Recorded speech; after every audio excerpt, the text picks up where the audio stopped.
What is up, guys? Tomcat here, and today we're going to be checking out a brand new map called Canasket in SpinTires MudRunner. Now, this is a map by MoeRon's, and it's a map that he said has kind of been sitting on the editing room floor, so to speak, for a while, and he just now got around to releasing it. Now, he did say that there may be some areas that are a little bit unfinished, but as we know with his maps, they're very intricate, they're very interesting, and they're very engaging. Now, I brought along two different Jeeps here. I've brought Powers CJ2A, and I've brought along let's see, TX58's JT Gladiator. Now, these two Jeeps are obviously very different in terms of their kind of, approach. But let's see, I'm going to leave the front doors off, but I'm going to put the Warren Xeon winch on it. And you don't really have a lot of customization for the other rig, but this one you have a fair bit for. Now, he did say that this map was very easy to get lost in, so I have very high hopes for it because of that, because I really enjoy maps that kind of promote exploration but also allow you to sort of get lost. And right off the bat, you get thrown right into this muddy, rocky notch climb that, this is leaving the starting area. You don't normally get stuff like this until, like, deep into a map. But this map, it's, like, right off the starting line. So, with that being said, I mean, this map, if it's anything like that, if it continues on to be anything like this, then we've certainly got quite a fun map on our hands. Now, let's go ahead and fuel this thing up. And even though we have MudRunner mod on, I still like to use the normal fill-up points. Now, that looks like it might be an unfinished area down there, so we're not going to go that way. We're going to go left instead. And I'm assuming, oh wow, this is big. This is a big map. So this road looks like it just kind of runs along the edge of the map until it eventually, it just keeps going. Now, I'm sure there are trails that kind of interconnect to the side of that road, so that's what I'm going to kind of keep my eye open for. Now, if I find any trails that interconnect to the side, which I'm sure I will, I'll probably follow them most likely. And if I can find one, then we'll kind of make a little bit of a detour down that way. So, looking to find any trails that we can. Kind of want to find, that looks like a trail, but I don't know. Does the map consider it a, yes, the map does consider it a trail. Okay, so that is one thing about MoeRon's maps, is that they do tend to be a little bit like, some of the trails tend to be a little overgrown. Not all of them, but some of them, he kind of seems to like that style, so you really have to keep your eyes open when you're looking around for these different trails, because they are very easy to miss if you're not looking for them. Now, if you're looking for them and you're looking for the little details and the little cutouts in the woods, then yes, you'll find them, but if you're not really paying attention, then it's very easy to just blow right past them. Coming up onto this little hill real quick. I just wish the trails were a little bit more defined, you know what I mean? I like trails with, like visible ruts and stuff like that, so if that's the kind of style that you like, then maybe that'll be a little bit more your style and your speed. Personally, I think this style of trail definitely has its place, but I kind of prefer to see ruts in the ground. But again, that's just me, so everybody's preference could be very, very different on that.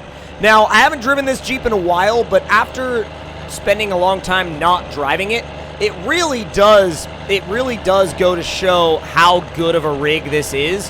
And I haven't really seen a ton of people using it, and that's why I kind of wanted to use it again, because I wanted to give this Jeep the screen time it deserved, because it's a really good Jeep.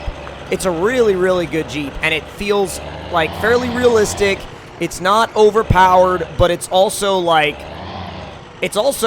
really good at what it does. I mean, there's no real, oh, come on! Yeah, there we go! Not bad. Combination of wheel speed and a little bit of mud slinging, and we ended up making it up that hill pretty easily. So there are some scenarios where this thing works a little bit better at lower wheel speed, and sometimes it works a little bit better at higher wheel speeds. So you just kind of have to figure out what works for you and what works for the situation at hand. Now, I like the fact that this map looks like you have, a mostly solid surface, but then it throws mud into the mix. Not a lot of maps do that, and I think the fact that this map keeps you guessing about what could be underneath your tires I feel like that's a really good thing because not only does it keep you on your toes, but it keeps you thinking like, okay, am I going to have to deal with mud now? Am I going to have to deal with, you know, other strange issues that might come about? But regardless, it definitely is engaging. So let me see if I can get a little bit further up and find a trail that's a little bit more, like I said, a little bit more defined. Trying to find a trail that's a little bit more defined because I want rocks. Want some good rock crawling because, again, like I said, you know, he did say in his map description that this map was easy to get lost in, and I can see why. I mean, it makes sense that it's easy to get lost in because with trails that aren't, you know, the easiest to spot or the easiest to keep following, you'll definitely have to work sometimes to stay on the path that you choose. Now, I know that there's going to be people in the comments right now that are going to yell at me for like, you're going too fast and automatic and you're playing the game wrong. I'm just trying to see as much of the map as possible, and I'm trying to get to a section where we can use some of the suspension flex to our advantage. And I think once we get turned around, I think we may have found what we're looking for.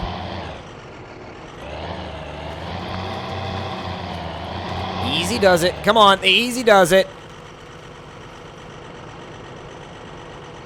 Not bad, just idling along. You put it in second gear, and it just idles along. Even downhill, I mean, like, that's full throttle going downhill.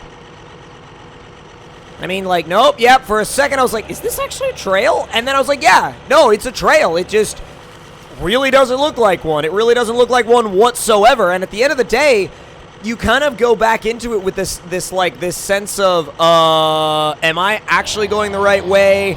Or is this trail even remotely decent? Or am I just lost?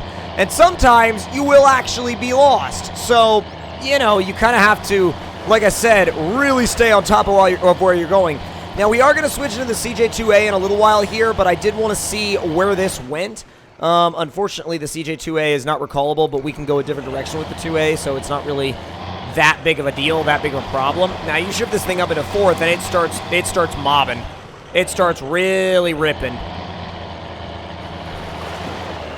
I love how the water has been mixed into the trail right here, too. I figured for a second I was worried that that's where the trail went, and actually, that might be... No, I think that is a branch of trail. I think it is a branch of trail. No way. No way. That is actually a branch of trail right there. That's freaking insane. I would follow it, but, like, I kind of want to see where this goes. This is one of those maps that drives you to explore. And really anything by MoeRon drives you to explore. I mean, you just want to explore and explore and explore. I mean, look at that view. You see out into the trees. You see, like, you know, this area over here is maybe not quite as densely populated with, you know, trees and stumps and other bits of foliage. But, like, honestly, I think it doesn't even, like, it doesn't even fully matter because you have such a great view as is. I mean, really, it feels like an off-road park that time forgot about and people stopped coming to, and then it got overgrown. That's the kind of vibe that I get from this map, and I think that's actually really cool because, like, if you think about it, you know, some off-road parks, you know, like, they close their doors, they go out of business, and then, like, years later, you know, can you imagine just, like, wheeling through a abandoned off-road park, you know, just kind of rediscovering the trails as you go along? I mean, that would be such a crazy scenario. So I'm going to stop this thing's engine real quick, swap over to Power CJ2A, and drop the crawler equipment in it, and drop the spare in the back. We'll go ahead and climb up this little exit right here. I'm going to put it in, like, second gear's fine. Now, unlike the Gladiator, we're dealing with a... Whoa! Whoa!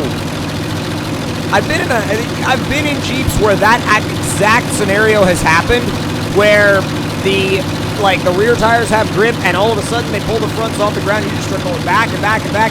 That is a scary scenario, dude. I mean, you get used to that sensation the more you do it, but my God, that is still a sketchy scenario. So we're gonna go down here to the right this time.